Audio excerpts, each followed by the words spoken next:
এরপর আমার মার বুঝতে আর দেরি হলো না কেউ আমায় কালো জাদু করেছে। কিন্তু কে এমন বাজে কাজ করতে পারে তার এই জঘন্য কাজ করতে কি একটুও দায় ঠেকলো না। এবং এই জঘন্য কাজটি কেউ করতে পারে তা যেন আমাদের মনে একটি কঠোরভাবে ধাক্কা দিল। আমার মা একজন ভালো কবিরাজের শরণাপন্ন হলো এবং একটি ভালো জিনের মাধ্যমে সে জানতে পারলো আমার বান্ধবী আর তা মিলে আমায় কালো জাদু করেছে। এবং তারা কেন করেছে তা আমি এখনও জানি না। তবে মার খটকা লাগলো, একদিন রিয়াকে পাত্রপক্ষ দেখতে এসে আমাকে পছন্দ করেছিল।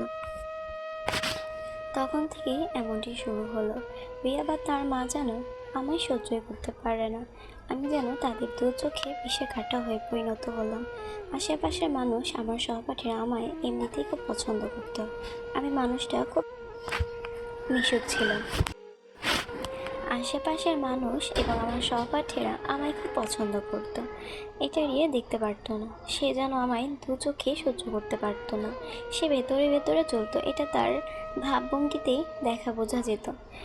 কিন্তু আমি এটাকে আর পাত্তা দিতাম না, কারণ সে আমার ছোটবেলার বান্ধবী ছিল। তাই সে আমার কাছে নিজের বোনের সমতুল্য এবং তার এই ছোট ভুলগুলো আমি ফুল হিসেবে দেখতাম। কিন্তু সে যে আমার সাথে এত বড় খিকটে কাজ করবে বা আমার ক্ষতি করার চেষ্টা করবে তা আমি কখনো ভাবতে পারিনি। কবিরাজের কথা মতো তারা আমায় ওড়না দিয়ে কোনো পুতুলের সাথে বেঁধে একটি বাজে নিষিদ্ধ জায়গায় ফেলেছে, যেখানে এটি ফেলা উচিত নয়। যার কারণে আমি রক্ত বমি থেকে শুরু করে খিটখিটে মেজাজের হয়ে গেছি এবং অনেক বাজে স্বপ্ন দেখি এবং মাঝে মাঝে অনেক অফুরন্ত সুরে আওয়াজ বা হাসি শুনতে পেতাম, যেটা আমার শ্রবণ শক্তি আমাকে আরও খিটখিটে করে তুলত। আমার খুব খারাপ লাগছিল। কবিরাজ আমাদের অনেকবার অনুরোধে একটি জিন আমাদের কাছে দিয়ে বলে ওই এই ক্লাসে আটকানো আছে এবং কবিরাজ অনেক কষ্ট করে তাকে মুক্ত করে এবং আমাদের সাহায্য করতে বলে এসব থেকে মুক্ত হতে পারবেন। মার খুব ভয় হচ্ছিল, তবু সে সাহস নিয়ে আমার কথা চিন্তা করার জন্য এবং আমাকে বাঁচানোর জন্য পদক্ষেপ নিল। এবং আমি তখন বুঝতে পারলাম আমার মা আমাকে যতই উপকার যতই কাটুন, আসলে সে আমায় খুব ভালোবাসে। সে আমার প্রাণের ভিক্ষা চাওয়ার জন্য কত বড় একটি পদক্ষেপ নিল, যেটা আমি কখনো কল্পনাও করতে পারিনি। ক্লাসটি থেকে অনেক কষ্টে তাকে বের করা হলো এবং সে খুব খুশি মনে হচ্ছিল। তাকে সবসময় আমার পাশে থাকতে বলা হয়েছিল। সে কথা মতো আমায় বিপদ কাটানোর জন্য সে তার সর্বোচ্চ চেষ্টা করেছিল। একদিন দেখি সে আমার বারান্দার কাছে এসে বসে আছে।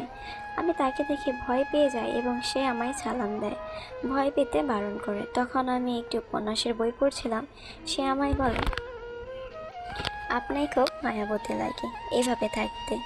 আমি খুব লজ্জা পেয়ে যাই এবং কৌতূহলে তার নাম জিজ্ঞাসা করলে সে আমায় বলে, আপনাকে আমার নাম এখনো বলা হয়নি। তার নাম রিসাত। সে খুব ভালো ছেলে, দেখতেও খুব সুদর্শন, যে কেউ তাকে দেখে ভালো লাগতে বাধ্য। এভাবে কেটে যায় কয়েকদিন। আগের মতো খিটখিটে বা আমার চুল পড়া বোধ হয় অনেকটাই কমেছে। আগের মতো বাজে স্বপ্ন আর দেখি না। কেউ এখন আর অফুরন্ত সুরে আমার দেখে হাসে না। আমার চারপাশে সেই আঁচগুলো আসে না। হঠাৎ একদিন নিলয় খুব আমাকে ফোন দেয়। আমি বিরক্ত হয়ে ফোনটি রিসিভ করি।